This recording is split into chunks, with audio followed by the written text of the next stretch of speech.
היא התקשרה ואמרה, אמא, ירו עלינו, האוטו נפגע, כולנו פצועים, אני מדממת, אמא, אני מפחדת שאני הולכת למות. אמא, כולם פה פצועים, אני לא יודעת מה לעשות.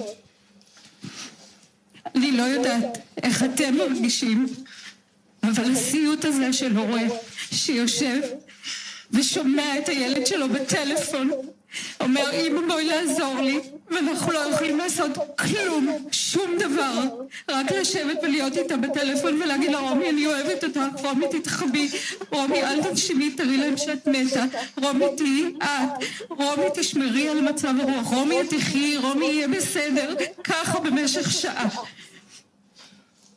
בערך ב10:50 שמענו כבר את היריות מאוד קרובות עליהם, שמענו שיח בערבית, רומי כבר לא דיברה איתי, שמענו שיח בערבית, שמענו מילים.